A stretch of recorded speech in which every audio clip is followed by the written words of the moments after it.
आज अपन संयुक्त फलन में पहले अपन ने सब कुछ परिभाषा पढ़ ली थी, फलन किसे कहते हैं और फलन कितने प्रकार के होते हैं।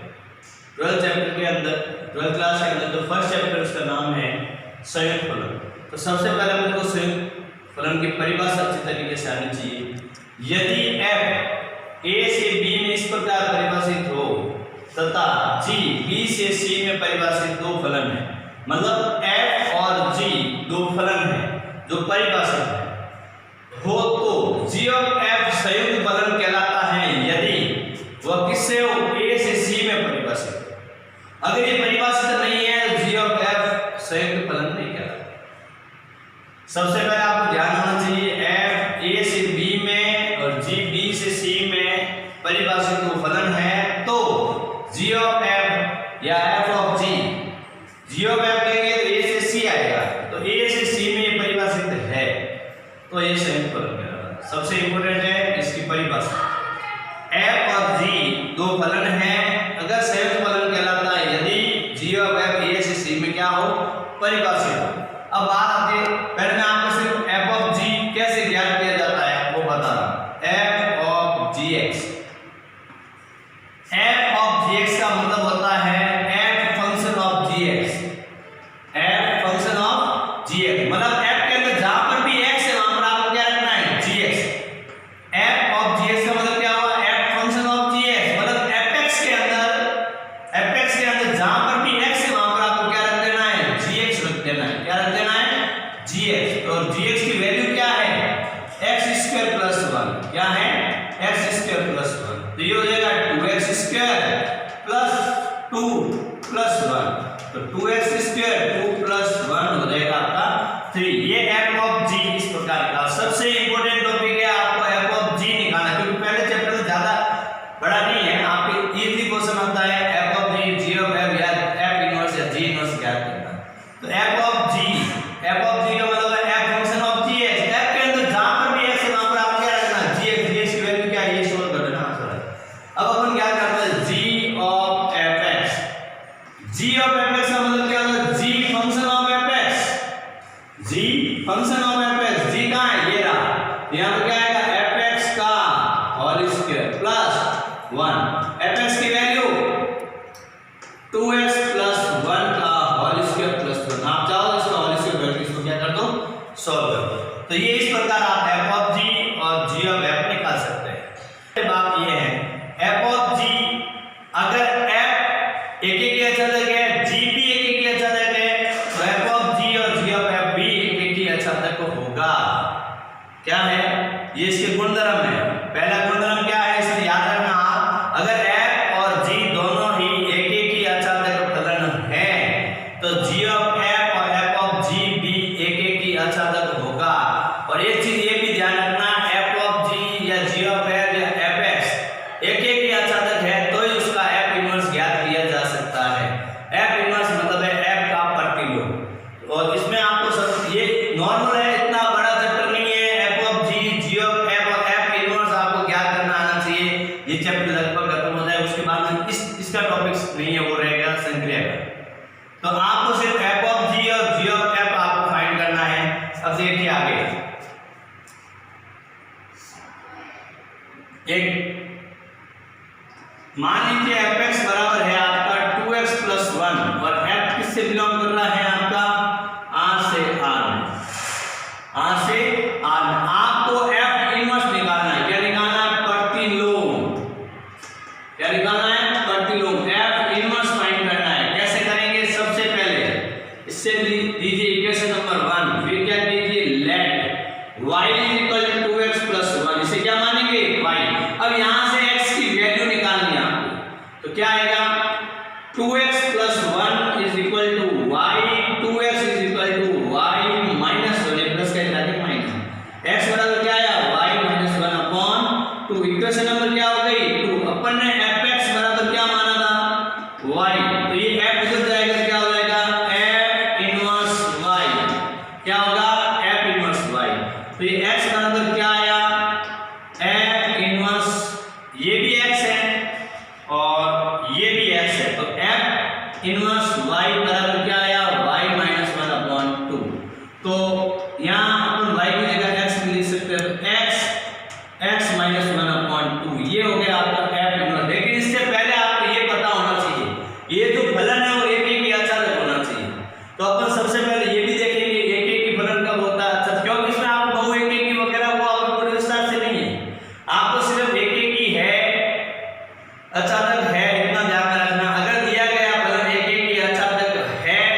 तो उसका एफ इनवर्स ज्ञात किया जा सकता है। अब ये एफ इनवर्स ज्ञात करने से पहले आपको ये पता होना चाहिए कि दिया गया फलन एक एक की अचातक है या नहीं। इसी को मैं अभी आगे आपको ये सिद्ध करके बताऊंगा कि दिया गया फलन एक एक की अचातक है या नहीं है। ठीक है, समझ आ गया? यहाँ तक प्रैक्टिस कर लेना। अब अपन को एफ एक फलन दे रखा आर से आर, अपन को ये सिद्ध करना है कि एक एक की अचातक है या नहीं है। अगर ये एक एक की अचातक है तो इसका एफ इनवर्स भी अपन को ज्ञात करना है। क्या कह रहा है सवाल? अगर ये दिया गया फलन एक एक की अचातक है, मतलब पहले अपन को सिद्ध करना है, उसके बाद इसका क्या निकालना है? F inverse. तो पहले मैं आपको एक एक की अचातक सिद्ध करना, आराम से समझना अच्छे तरीके से। एक एक की फलन तो एक एक की कैसे होता है? एक एक की में आपको x की जगह x1 रखना पड़ता है। क्या रखना पड़ता है? x1। इधर तो पढ़ा था। x की जगह क्या रखना पड़ता है? x2 रखना पड़ता है। क्या रखना पड़ता है? x2। अब f1 x fx2 इन दोनों को इक्वल रखना। अब आपको इसका आंसर क्या आना चाहिए? x1 बराबर x2। अगर इसका आंसर x1 बराबर x2 आ जाता है, यदि किसी फलन में दो मान रखने पर अगर वो दोनों मान उनके बिंदुओं के बराबर आता है तो दिया गया फलन क्या कहलाता है? एक एक ही फलन कहलाता है। जैसे ये रहा 3x1 + 4 = 3x2 + 4। 4 से 4 क्या हो जाएगा? कैंसल। 3 से 3 क्या हो जाएगा? कैंसल। x1 बराबर क्या आया? x2। तो दिया गया फलन एक एक ही है। एक एक की कल मैंने आपको पहले परिभाषा बता दी थी। A और B दो समुच्चय इस प्रकार हो कि A का प्रत्येक अवयव B के प्रत्येक भिन्न भिन्न अवयव से संबंधित हो तो एक एक ही फलन कहलाता है। तो अपन x1 और x2 दो अलग अलग मान रखे और जो दोनों आपस में क्या है? बराबर है, तो दिया गया फलन क्या कहलाता है? एक एक ही। ये तो हो गया एक एक ही। तो f एक एक ही फलन है। अब अपन सिद्ध करेंगे अच्छा था। क्या सिद्ध करेंगे? अच्छा था। अच्छा फलन। तो अच्छा में सबसे पहले क्या मानते हैं? दिए गए सवाल को y क्या मानते हैं? y। अब अपन यहाँ से x की वैल्यू निकालेंगे। 3x बराबर क्या आएगा? y - 4। कैसे हो? ये प्लस का इधर आके माइनस का, ये गुणे में इधर किसमें हो जाएगा? भाग में आया। ये हो गया समीकरण नंबर 2। अब आपको यहाँ ध्यान रखना है, जो r यहाँ पर क्या है? a का मान भी r है, b का मान भी r है। मतलब a भी वास्तविक संख्या है, b भी वास्तविक संख्या है। यहाँ वास्तविक संख्या रखने पर कभी भी काल्पनिक यहाँ क्या नहीं आनी चाहिए? काल्पनिक और अनंत, ये दो चीज इसमें नहीं आनी चाहिए। क्योंकि बहुत सारे स्टूडेंट ऐसे होते हैं जिनको पता ही नहीं चलता है, वैल्यू यहाँ रखने पर इक्वल आता है, लेकिन यहाँ ध्यान रखना कभी भी समघात हो x के ऊपर वो कभी भी एक एक की अचातक नहीं होगा। किसमें? r में। प्राकृत संख्या है तब तो होगा, प्राकृत संख्या है तब होगा, लेकिन वास्तविक संख्या यानी यहाँ r और z में अगर ये x² है तो ये कभी भी एक एक की नहीं होगा, बहु एक एक की होगा। x² आ जाए तो ये एक एक की, मतलब x की घात 2 4 6 आ जाए तो ये दिया गया फलन कभी भी एक एक की नहीं होगा। ये आप दिमाग में अच्छी तरीके से फिट कर लेना। अब ये तो एक एक ही है क्योंकि इसकी घात 1, अगर ये 3 घात होती तो अभी एक एक की अचातक होता। ठीक है, अब बात आती है इसमें, तो आपको सिर्फ ध्यान रखना है। जैसे r y का मान है r, मतलब वास्तविक, यहाँ कोई भी वास्तविक संख्या रखो, ना तो काल्पनिक आएगा और ना ही अनंत आएगा। अनंत क्यों नहीं आएगा? क्योंकि अपवर्ग में 3 है। ये सबसे इंपॉर्टेंट चीज है। सबके समय ऐसे करते हैं, y का मान यहाँ रखते हैं fx के अंदर, fx बराबर y है। हर सवाल में आता है, हर सवाल में आता है, लेकिन आपको पता होना चाहिए कि एक एक की अचातक, यहाँ पता चलता है एक एक की अचातक है या नहीं है। अगर आप यहाँ y का मान रखोगे, कुछ भी रखो, r के अंदर कुछ भी माइनस रखो, प्लस रखो, 0 रखो, लेकिन कहीं पे भी अनंत और काल्पनिक संख्या नहीं आएगी। अगर ये स्क्वायर होता तो इसके ऊपर क्या आता? रूट आता और ये काल्पनिक संख्या आ जाती, तो ये क्या नहीं होता? अचातक नहीं होता। तो दिमाग को अच्छी तरीके से फिट कर लो, जहां पर भी समघात है x के ऊपर वह फलन एक एक की अचातक नहीं है, और वो एक एक की अचातक नहीं है तो उसका एफ इनवर्स ज्ञात करना संभव नहीं है। ये अच्छी तरीके से आप फिट रखना। हर वैल्यू को आपको यहाँ पर पुट करके देखना है, कोई भी 2-3 वैल्यू रख के देख लेना, काल्पनिक मान नहीं आना चाहिए। अब बात आती है ये x का मान रखेंगे समीकरण नंबर 1 में, तो x का मान समीकरण नंबर 1 में रखेंगे, ये 3 क्या आया y माइनस 4 अपॉन 3 प्लस 4, 3 से 3 cancel, minus 4 plus 4 cancel, fx बराबर क्या आया y। ये हर सवाल में आएगा, लेकिन आपको यहाँ पर ध्यान में रखना है, यहाँ पर y का मान रखने पर कभी भी काल्पनिक या अनंत नहीं आना चाहिए। अगर काल्पनिक या अनंत आता है, दिया गया फलन अचादक नहीं है। ये बहुत ही कम स्टूडेंट को पता होता है कि यहाँ पर कैसे पता चलेगा एक एक की है या नहीं। कुछ नहीं, वो सॉल्व कर देते और लिख देते एक एक की अचादक है। हमेशा ध्यान रखना, आप x की जगह x1, x की जगह x1, x की जगह x2 रखना, दोनों को बराबर करना, हर बार बराबर आएगा। लेकिन यहाँ स्क्वायर हो, ध्यान रखना यहाँ प्लस माइनस आता है, और प्लस माइनस आने पर ये डिपेंड करता है कि उसमें माइनस आता है या नहीं। माइनस आता है तो एक एक की नहीं होगा, अगर प्लस आता है तो एक एक की होगा। अब बात है कि इसमें ये आपको अच्छी तरीके से समझना है, क्योंकि देखो दिया गया फलन एक एक की भी है और अचादक भी है।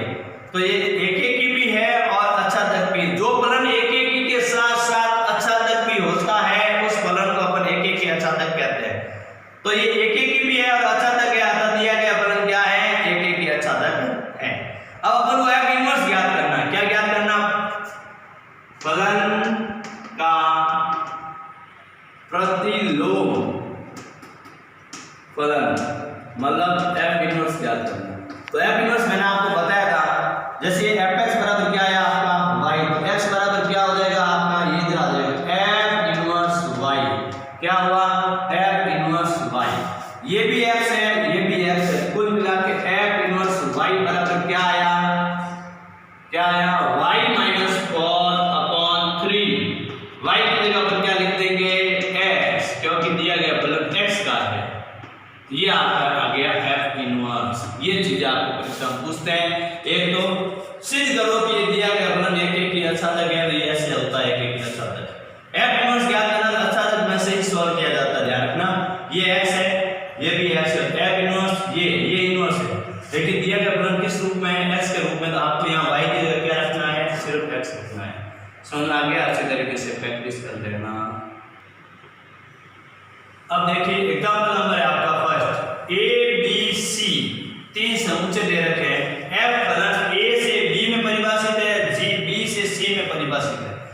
आपको निकालना g ऑफ f। तो g ऑफ f अभी मैंने आपको कहा वो किससे होगा, a से c में परिभाषित होगा। किसमें होगा, a से c में। तो आराम से ये चीजें आपको दे रखी है, तो आपको निकालना है g of f। g of f के अंदर क्या क्या वैल्यू है, 1 है, g ऑफ f 2 है, g ऑफ f 3 है। ये तीनों वैल्यू इसमें काम आएगी। ये आपको ज्ञात करना है, मतलब ये जब आपको ज्ञात हो जाएगा तो इसका पूरा g ऑफ f ज्ञात हो जाएगा। तो अपन ज्ञात करते हैं g of f1। g of f1 का मतलब क्या होता है, g function of f1। f1 की वैल्यू कितनी है, 4, ये हो गई g4। g4 की वैल्यू कितनी है, g4 की वैल्यू है 8। यानी कहने का मतलब कि आपने रखा क्या, 1 आया क्या 8, 1 8 हो गया इसका आंसर। अब g of f2, g of f2 का मतलब क्या, g function of f2। g में जहां पर भी आप f2 की वैल्यू रखो, f2 की वैल्यू कितनी है, f2 की वैल्यू भी 4 है, तो इसका आंसर भी क्या आएगा 8। रखा क्या आपने 2, आया क्या 8। अब आपको g of f3, g of f3 का मतलब होता है g function of f3। f3 की वैल्यू कितनी है 4, तो यहाँ 5 है, थोड़ा सही कर रहे हैं। f3 की वैल्यू कितनी है 5 है, तो ये g ऑफ क्या हो जाएगा f5। g ऑफ f5 कितना है, g ऑफ f5 है आपका 9। आपको बता दे रहा हूं g of f3, g of f3 मतलब g ऑफ f3, f3 की वैल्यू कितनी है, f3 की वैल्यू है 5, g ऑफ f5 कितना है 9। तो आपने रखा क्या 3, आया क्या 9, 3 और 9। इस तरीके से अपने पास में क्या आ गया, g of f, g of f। अब एग्जांपल नंबर 2, इसमें भी fx दे रखा है, gx दे रखा है। आपको f ऑफ g और g ऑफ f और f ऑफ g निकालना है। f ऑफ f तो इजी है, क्या है g of apex. G of apex का मतलब क्या है? G function of apex. G में जहां पर भी एक्स है वहां पर क्या रख दो आप? एपेक्स। तो क्या होगा? एपेक्स का होल स्क्वायर। एपेक्स क्या है? ये रहा। तो साइन एक्स का होल स्क्वायर मतलब क्या होता है? Sine square x. क्या होता है? Sine square x. अब आपको निकालना f of g x. F of g x मतलब f function of g x. F of g x का मतलब क्या होता है? F function of g x. F के अंदर जहां पर भी एक्स है वहां पर क्या रख दो? जी एक्स। साइन जी एक्स। जी एक्स की वैल्यू क्या है? साइन क्या है? X square. ध्यान रखना ये कभी भी आपस में बराबर नहीं होगा। मतलब g of f x not equal to, यहाँ पर बराबर नहीं है क्योंकि यहाँ पर साइन स्क्वायर एक्स है और यहाँ साइन एक्स स्क्वायर है, तो ये दोनों आपस में बराबर नहीं है। ये अपन को सॉल्व करना। अब देखो एग्जाम्पल नंबर 3 बहुत ज्यादा इंपॉर्टेंट है। ढंग से समझना, अच्छी तरीके से समझना बहुत ही ज्यादा इंपॉर्टेंट है। इसमें आपको g of f of g x और जी ऑफ एफ एक्स निकालना यदि परिभाषित हो तो ये चीज आपको अच्छी तरीके से पता होनी चाहिए कि ये परिभाषित है या नहीं है। तो बात आती है सबसे पहले ये एफ ऑफ जी एक्स। तो यहाँ आपको एन से क्यू वैल्यू लानी है, तो एन से क्यू नहीं आ सकता है। क्यू से एन तो अपन ज्ञात कर सकते हैं क्योंकि एन के अंदर क्यू वैल्यू नहीं होती है, तो ये विद्यमान नहीं है। क्या नहीं है? विद्यमान नहीं है, ये परिभाषित नहीं है। क्यों? क्योंकि एन से क्यू आप ज्ञात नहीं कर सकते। क्यू से एन ज्ञात कर सकते हो लेकिन एन से क्यू ज्ञात नहीं कर सकते। तो एफ ऑफ जी एक्स विद्यमान नहीं है। अब अपन आते हैं इसमें जी ऑफ एफ एक्स में। G function of f x. G function of f x. तो जी में जहां पर भी एक्स है वहां पर क्या रखेंगे? F x. ये रहा जी, यहाँ पर क्या रखेंगे? F x plus 1/2। F x की वैल्यू क्या है? एफ एक्स की वैल्यू है 2x। तो 2x प्लस 1/2 ये आपके हो गई क्या? G of f x. F of g संभव नहीं है। मोस्ट इंपोर्टेंट है सिर्फ नॉलेज के लिए, ये आपको पता होना चाहिए विद्यमान कब नहीं होता है, किस पर। मतलब आप वैल्यू रखोगे वो सेटिस्फाइड नहीं होगा, सेटिस्फाइड नहीं होगा तो मिलेगा। समझ गए अच्छी तरीके से? अब देखिए आगे। अब जितने भी मैंने आपको एग्जाम्पल समझाए हैं वो सारे आपको प्रैक्टिस करनी है और एक्सरसाइज पूरी आपको प्रैक्टिस करनी है। आगे वैसे मैं कंटिन्यू करवाता रहूँगा। जो आपके लायक है, जो आपको मिलाने क्वेश्चन है वो आपको मिलाने पड़ेंगे क्योंकि इसमें मैं आपको बता दूंगा कौन कौन से क्वेश्चन आपको मिलाने हैं। जो मोस्ट इंपॉर्टेंट है, जो समझाने लायक है वो सारे, क्योंकि आपको खुद को पता है प्रत्येक क्वेश्चन वीडियो में अपन सॉल्व नहीं कर सकते हैं, समझा नहीं सकते, काफ़ी लंबा वीडियो हो जाता है। इसलिए आपको मैं यही सलाह देता हूँ कि जो मोस्ट इंपॉर्टेंट है, जो आने वाले क्वेश्चन है वो सारे क्वेश्चन मैं आपको सॉल्व करवाऊंगा। जितनी भी एक्सरसाइज है सबके अंदर जो मोस्ट इंपॉर्टेंट है, जो आने वाले क्वेश्चन है वो सारे मैं सॉल्व करवाऊंगा। मैं आपको वही क्वेश्चन दूंगा जो सिर्फ आपको प्रैक्टिस करनी है। वो क्वेश्चन इतने लायक नहीं है, इतने इंपॉर्टेंट नहीं है, तो आप ये प्रैक्टिस करना अच्छी तरीके से। समझ में आए तो वास्तव में सर अच्छे से पढ़ा रहे हैं, हमें समझ में आ रहा है। मैं आपको जैसे क्लास के अंदर पढ़ाया जा रहा है वैसे पढ़ाऊंगा, प्रत्येक चीज आपको क्लियर करूंगा, लेकिन प्रैक्टिस आपको करनी पड़ेगी। जैसे मैंने 5 एग्जाम्पल और 5 सवाल करवा दिए, पीछे बची एक्सरसाइज आपको प्रैक्टिस करनी है। जो आपको सवाल समझ में नहीं आता है वो आपको कमेंट्स के अंदर लिख देना है कि सर ये क्वेश्चन नंबर ये 3रा 4था 7वां 8वां जो भी है आप लिख देना, मैं उसको सॉल्व करवाऊंगा। बाकायदा अलग से वीडियो बनाऊंगा प्रॉब्लम सॉल्व में। ये मेरे कमेंट्स में आए थे, इसके लिए मैं आपको सॉल्व करवा रहा हूँ। मैं इसके बाद आगे कंटिन्यू करवाऊंगा। ये चैप्टर अभी 2 दिन और चलने वाला है। पार्ट ये हो गया 2, अब पार्ट 3 और पार्ट 4 में ये जाके कंप्लीट होगा। और आपको प्रत्येक क्वेश्चन को फोकस करना है, आपको देखना है, प्रैक्टिस करनी है। देखो मैथमेटिक्स से ही प्रत्येक क्वेश्चन सॉल्व करवाते, ये सिर्फ अपना टाइम पास कर रहे हैं। प्रत्येक क्वेश्चन सॉल्व करवाने का मतलब है बच्चे को आदि कर देना। आपको वीडियो देखो, मैं ये नहीं चाहता हूँ। आप मैथमेटिक्स अगर सीखना चाहते हो तो आपको जो क्वेश्चन करवाया जाता है उसके बाद जो होमवर्क दिया जाता है वो आपको प्रैक्टिस करवाओ। यहाँ पर 1 घंटा 2 घंटा 1.5 घंटा का वीडियो बना देते हैं, उससे होना कुछ नहीं। जो आपको मैं कह रहा हूँ वो आपको समझो। जितने आपको क्वेश्चन करवाया जाता है, जो होमवर्क दिया जाता है, वीडियो देखने का मतलब क्या, टीचर ने आपको क्लास ली है, क्लास में समझाया है, उसको आप प्रैक्टिस करो, समझो और उसको सीखो। प्रत्येक क्वेश्चन सवाल देखने से समझ में आता है तो गाइडें बहुत पढ़ी, पासबुक बहुत सारी पढ़ी है, अब मैथ के अंदर एक ऐसा सब्जेक्ट है जिसमें आपको सॉल्व करके समझाना पड़ता है, बाकी वाले में कुछ नहीं है, आपको जो रीडिंग है उसको रीडिंग करवा दिया और बहुत है, ऐसा कुछ भी नहीं है। मैं अधिकतर देखता हूँ टीचर कुछ नहीं पूरा क्वेश्चन नोट कर देते हैं, नोट करने के बाद सिर्फ उस वीडियो को रीड कर उस क्वेश्चन को रीड करके समझा देते हैं, ऐसा समझ में आता है। गाइड में बहुत सारे पढ़े, मैं आपको प्रत्येक क्वेश्चन टाइम लगता है, प्रत्येक क्वेश्चन को सॉल्व करवाने में टाइम लगता है, इसलिए आपको इस चीज़ को समझना होगा और आगे अच्छे से करना होगा। ठीक है, लाइक और शेयर अगर आपको अच्छा लगे कि वीडियो में वास्तव में दम है तो लाइक और शेयर जरूर करें, सब्सक्राइब भी करें।